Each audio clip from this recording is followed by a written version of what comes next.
வணக்கம். சித்தக்கேர் உணவே மருந்து மருந்தே உணவு.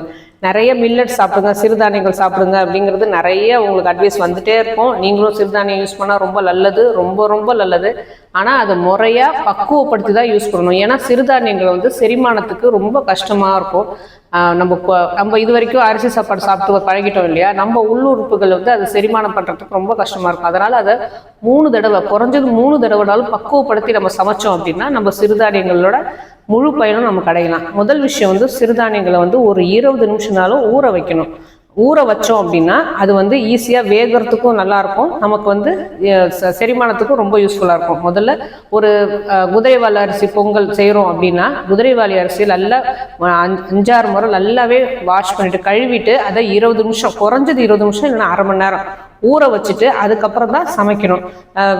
நல்ல வெதப்பான நீரில் முதல்ல போட்டுட்டு அதை நல்லா கொதிக்க வச்சு அதுக்கு நல்லா அதையும் வேக வைக்கிறதுக்கும் ஓரளவு தண்ணி கூட வச்சு நிறைய நேரம் வேக வைக்கணும். இப்போ சாதாரண பச்சரிசி வேக வைக்கிறதுக்கு பதிலாக குதிரைவாலி செய்கிறோம் அப்படின்னா குதிரைவாலியை வந்து 2 மடங்கு அதிகமாக தண்ணி வச்சு நிறைய நேரம் வேக வைக்கணும். அதுக்கப்புறம் தான் அதை செய்யணும்.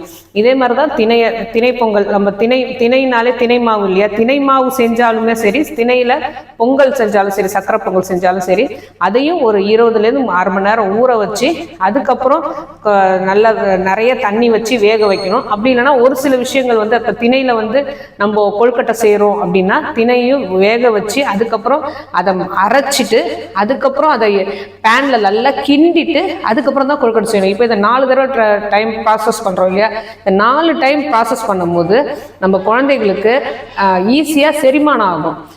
திணை நிறைய மில்லட்ஸ் சிறுதானியங்கள் யூஸ் பண்ணலாம். ஆனால் சிறுதானியங்கள் யூஸ் பண்ணும்போது இதை மட்டும் கவனமாக வச்சுக்கணும்.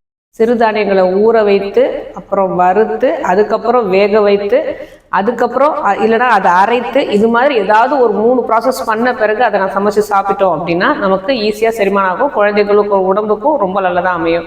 அதுமாதிரி தொடர்ந்து சிறுதானியங்கள் நிறைய யூஸ் பண்ணோம் அப்படின்னா உடல் சூடு அதிகமாகும். இந்த உடற்சூடை குறைக்கிறதுக்கு எப்போதும் போல் நீர்மோர், இளநீ, எண்ணெய் தேய்ச்சி, எண்ணெய் குளியல் இதெல்லாம் பண்ணிக்கிட்டே வந்தோம்னா சிறுதானியத்தோட முழு பயனும் நம்ம அடையலாம்.